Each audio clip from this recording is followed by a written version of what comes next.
So, guys, I have a new guest. I have another guest. We just keep bringing people on the show and having so much fun. Yeah. So, last name is pronounced Schaffner. Schaffner. Jesse Schaffner. Yeah. I've known him since I moved to Hendersonville. And you are the, what would you say? Not previous. You would say former. I am the former owner. You're the former owner. My wife and I, my beautiful wife who's sitting over in the corner. We all have beautiful wives that sit in the corner. Yeah, we have to acknowledge that. Because they're our backbone. They will beautifully chew us out if we. Well, how come I wasn't in on that? No, it's the only reason we exist is our wives. You betcha. So it was a famous taco place, and I reviewed it on the show. Yes, you want to go back to Jack and go take a look at that. It was a great place, and there was a lot of things on their menu to die for. So like.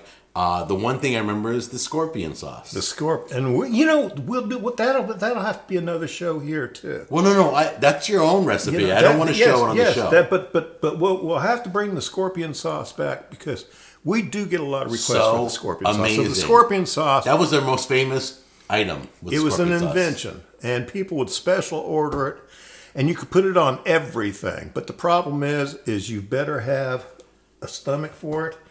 We got stomachs for it. I know that. Yep. And you better have a whole lot of integrity when you start biting down on scorpion. So the exciting thing is, he offered to come over here and show us how. Now, was this made in the restaurant too? This is made in the restaurant too. Okay, he's going to give us the only thing that we're recipe. replacing it with. And when tomato season was in, I'd bring my own tomatoes in. Our whole front yard was full of tomatoes. The neighbors hated our guts until the tomatoes grew. Right. And then we were friends with everybody. Of course, you're always friends if you got food, right? The salsa was going out, and so I gave Jack a call because I've been making this salsa quite a bit lately, and we've been visiting a lot, and everybody's going, "Oh man, that salsa," and I just thought, why not? We're getting a twofer, right? You're getting a twofer. You're going to see how easy it is to make a salsa, and plus make guacamole. Right. 30 seconds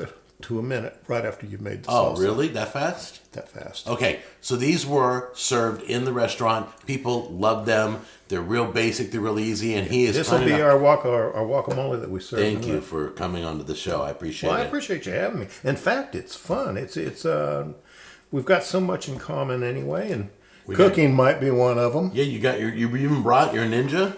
I brought the Ninja, and that is from the restaurant. That is from the. Nice. I have knife skills. But with the way my hands are and everything, I'd be chopping off your fingers. No, her fingers. I can't even get my finger up here. Oh, no, I'm just kidding. And it's safe to say we'd find an arm or two in our salsa. So if I got carried away, so we're gonna do this in the Ninja, and it's the fast way of doing it. Right. So if anybody's got a Ninja, do it this way.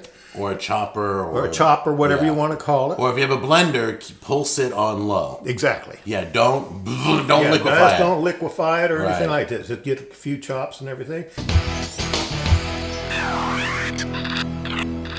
The tools you're going to need is a simple potato masher, your knife, and a spoon. A teaspoon and a tablespoon. It doesn't hurt at all.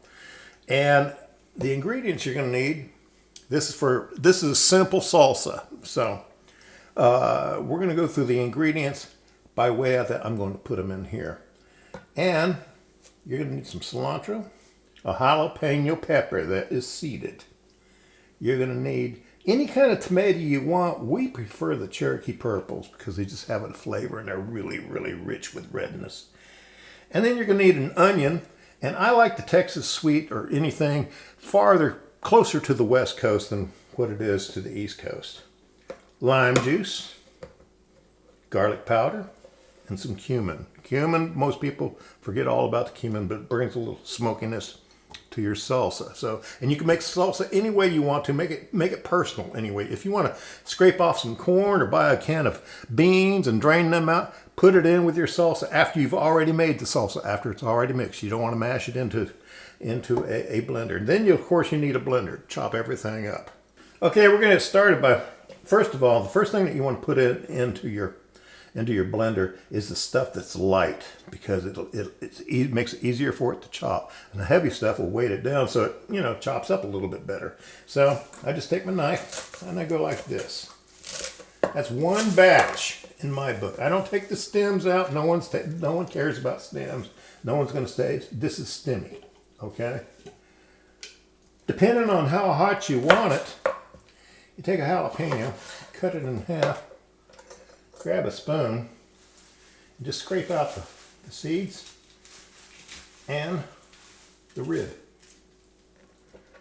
And that takes away the heat, but it leaves the flavor. And try not to get the seeds in your eyes or anywhere else, because if you get them in your eyes, you're in trouble and you're going to have a little blinking problem. If you do that, all you got to do is take a shot of milk and pour it in your eyes and take care of that right off the bat. I'm going to cut these in half, make them just a little bit smaller, and put them right on top like so. We're going to do an onion. Real simple like. Because this is going to do all the work for you. So you just peel an onion. Everybody likes to half it like that. I don't. I like to that way you get the whole thing done. Move some of this stuff here out of the way. Quarter it out. You don't want any of this stuff in there because someone automatically will get mad and go like this. This can't be authentic. You've got some kind of onion peel in there. Like I said, if you want to put a little extra jalapeno in there, you can, but we're not going to do that. Tomato. Tomatoes are always fun. Cut them up. I do mine in about, depending on how big the tomatoes are, we're going to do 2 tomatoes in this because they're big and hearty. These are Cherokee purple tomatoes. Look how beautiful they are. Beautiful red. So that should turn that salsa out into a hearty red, might I say, since it's Halloween bloody look. I'm going to put that in there. We've got everything we need for the salsa right now. So now all we need now is the seasoning and we'll be underway. So you're going to salt it. Just get a good pinch, about a half a teaspoon maybe. And Jack will tell me, yeah, that's about a half a teaspoon. We do the same thing with your pepper. About a half teaspoon of pepper. A little whammy in there. Don't worry about the pepper because you got some heat in there anyway, and pepper always gives it just somewhat of a nice little whammy when it comes to heat. We're going to try to get this doggone thing here open. I like to go with probably about 1/4 cup of lime juice. About 1/4, and that's it. That really makes it taste refreshing right there. No one thinks to put garlic. Garlic loves everything. It doesn't matter whether it's Mexican, Italian, Chinese. I don't care. Everybody's going to use it. About a half teaspoon to a teaspoon, depending on your taste. Everything's by your taste. And you'll want to experiment with this. And then another half teaspoon, a teaspoon of cumin. That's the secret. Cumin. Everyone goes, man, what does he put in there? Nobody's using cumin. Put your lid on top. Lid is on there safely, tightly, the whole 9 yards. Make sure everything's, and then just give it a bump.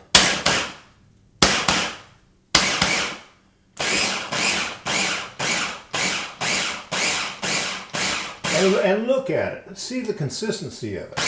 And when it's to the consistency of how rough you want it, look at it. Take the top off here. That's where I want it. That, my friends, is salsa. We have finished this little ordeal, and we're going to get some volunteers or guinea pigs to give this a taste and see how they try it. I decided I'd bring my salsa woman in with me. This is my wife, Jennifer.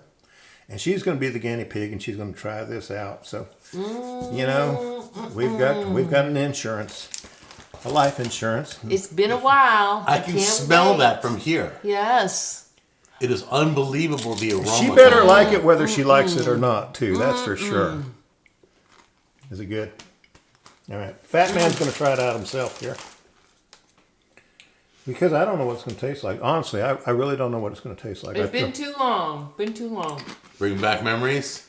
Steal one of those chips. It's so Oh, you got the kind you can dip. So refreshing. Give that a try. This is Oh. Okay. some pretty good salsa. It's really some pretty good salsa. Those tomatoes. That made it. The Cherokee Purple, and you can do, you know, if you've got some other homegrowns, they work with any tomato. Cherokee Purple is my preference because I like the way they make tomato That's the sandwiches. best. Guys, that's the best. That Cherokee tomato is everything. He's being very modest, but he knows that's the key ingredient right there. Unbelievable. That is so beautiful. Honey, put your hand in here. I will. Come on. Come on. Up here. Here. Grab yourself. There we Try go. that. That is You've unbelievable. got the best backside that any camera could ever see.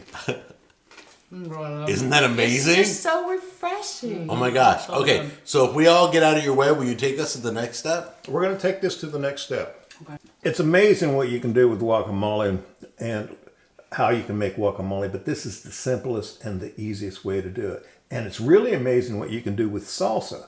Salsa, you can do anything with as a flavoring on sandwiches and on top of eggs.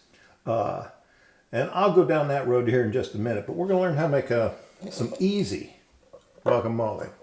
First of all, you just take an avocado, cut the end off, and then cut it in half. Watch your fingers. If you don't watch your fingers, you'll be watching them squirm down there. And the last time I had guacamole with fingers in it, it wasn't quite that good. That's how you get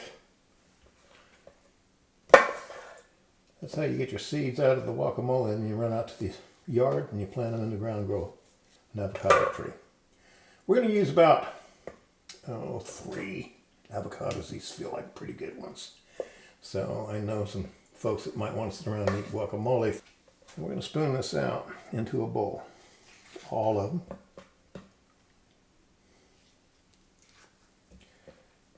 Real simple stuff. I see people, taking a knife and scoring it and cutting it out into chunks. You don't need that. I'm going to show you what you need. Especially when you got some ripe avocados. What I really like is getting all that avocado gunk all over your hands like that. Makes you feel like you can hold on to the fly.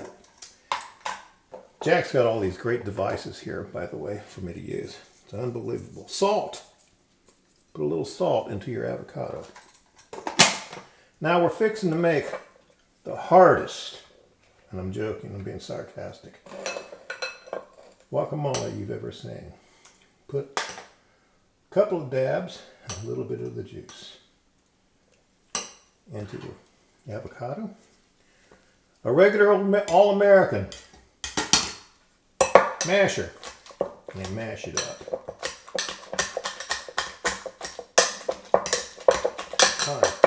And if it doesn't taste right the first time, add some more salsa. Okay, if we can get a couple of guinea pigs in here and try this out, it'll be wonderful. Can you tip it to the camera?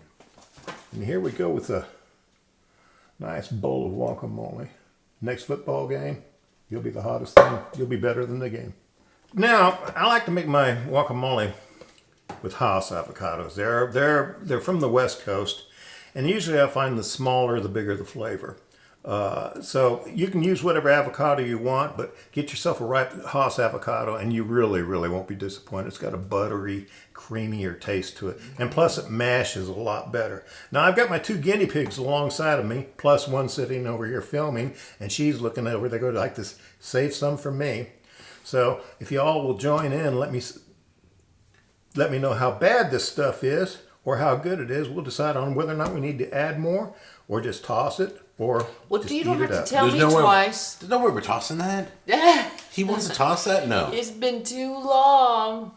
It's been too long. Ugh. People are still talking about you. Yeah. It's unbelievable. Here in this town, Christmas, it'll be 3 they still talk about Fat Juicy Taco.